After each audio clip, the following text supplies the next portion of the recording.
you are not using an Exacto knife if there is not a mat underneath you. So you do not get to have one in your hand at all if a mat is not there. Because these, as you can see, they are Exacto brand self-healing cutting mats. These are meant for the Exacto knives. So if you carve into the tables, they are not self-healing. You will damage my tables. There's no coming back from that. So can you use an Exacto knife if you don't have a mat? No. All right, number one rule. The next thing, so this is your Exacto knife. You've got the blade right here. I saw a lot of students in Art 1 accidentally carving upside down like this. So if you see this shiny little bevel, that's where your blade actually is. That's the side that you want facing down towards the paper. Make sure before you start cutting, this textured part here is your grip. And it's what you use to loosen and tighten your blade. So say this blade's really, really dull, and if it is, I've got extras, let me know. But if you pick it up and you notice your blade's kind of wobbly or falling out, that's the reason. This grip right here just needs to be tightened up. So before you start cutting, make sure that that's super tight, because if that's loose and you're cutting, it might slip out and cut you.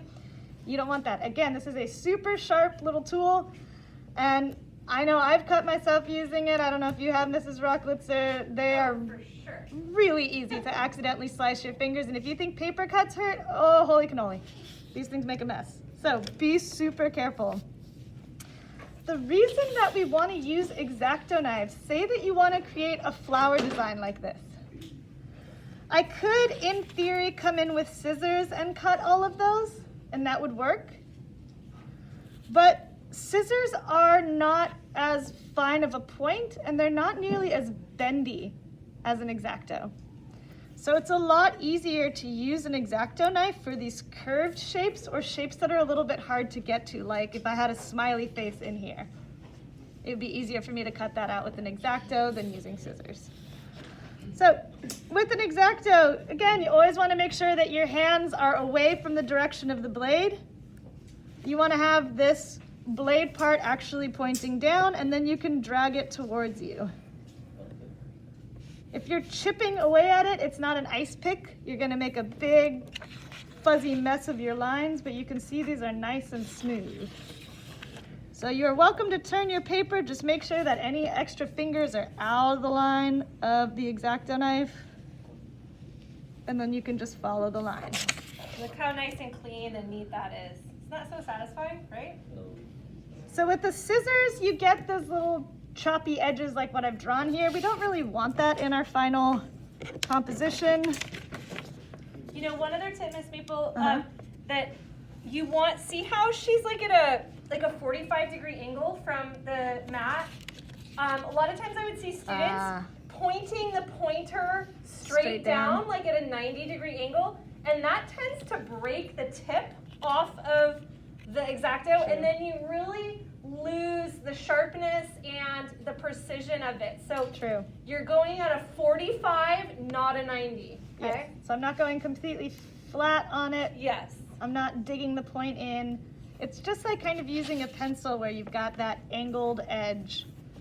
So again, just you take your time to see that I'm not rushing through it.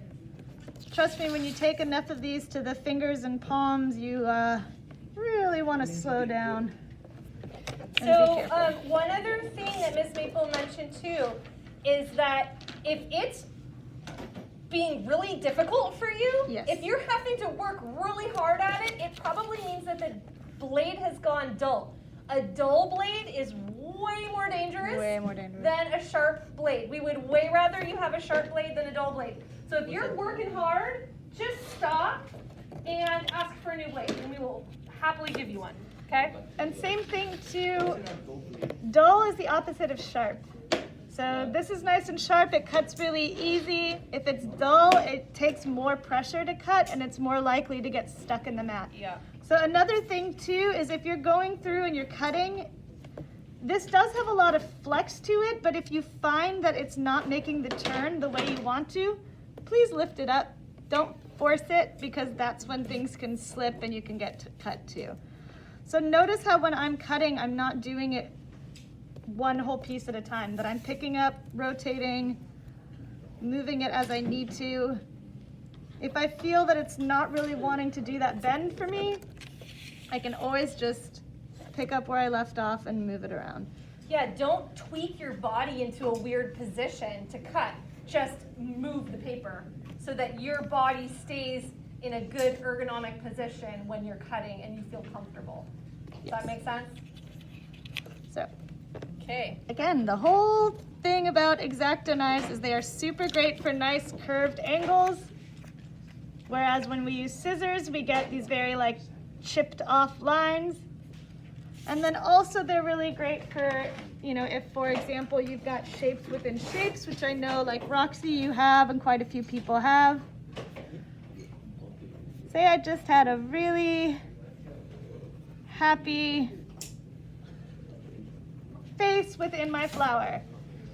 With scissors, that's not easy to get to. You kind of have to like fold it in half and cut it, and it makes a big mess. With Exacto knives, you just jump in like you've been doing, and it's a lot easier to cut out the shapes within the shapes. So again, these tools will make your life a lot easier if you use them correctly. I will give you one warning saying be careful with that Exacto knife, and if I see that you are not using it correctly, I'll take it. You can use scissors for the rest of the project. Ideally, you're able to use the Exacto knives because I promise it makes cutting these paper cutouts a lot easier.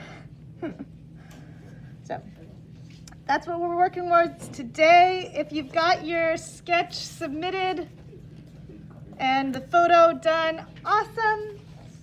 We've got the construction paper ready for you. We can bring Exacto knives and mats to people who need it.